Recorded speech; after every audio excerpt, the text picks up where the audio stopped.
Hi, Meg. I'm not really sure what to update you with today. Hello? Anyone home? Hi? Oh, there you are. Where's your poor sister? Oh, make yourself at home. She's taking a walk. Oh, she's doing better then. I have been so concerned for her ever since dinner the other night. I've been meaning to stop by, but we've just been so busy. We took Harry to the zoo yesterday. Not that it compares to the LA zoo, of course, but it did keep him occupied for a few hours. And we have to make sure he gets to spend lots of time with his grandma mom while we're here. You would be surprised how hard it is to get together in California. We hardly see my parents at all. Oh, well, it seems like you're keeping busy.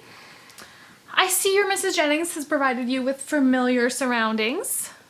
I'm not sure what you mean by that. Oh, just that this is so cozy, just what you're used to. Edward was going on and on about your little cottage. It sounds quite charming. Yeah, we like it. I just feel like a quaint little house must suit your family so well. But Elinor, tell me about this Brandon. He makes good money? He seemed quite taken with you at dinner the other night. No. Brandon is just a friend. If anything, he has feelings for Mary. I mean, he's been a really good friend to the whole family. Don't be so quick to protest, Elinor. You could hardly do better. I know I would be so relieved to see you settle down with someone who could support you, and John and my mother would too. Speaking of settling down, you will be happy to know that I expect Edward to be married within the year.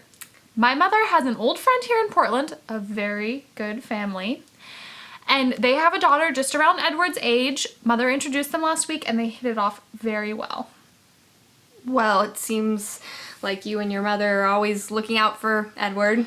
Yes, my mother is such a considerate woman. I can only hope to be half as generous as her someday. Do you know she financed this whole trip? I mean, she can write it off as a business expense, but especially considering how tight money's been for John and I, we're considering not even taking our anniversary trip this year.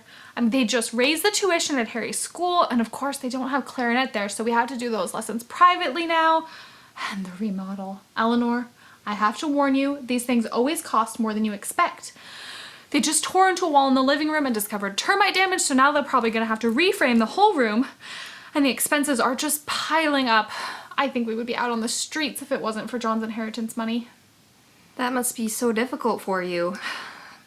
It is. Besides the setbacks, how is the remodel going?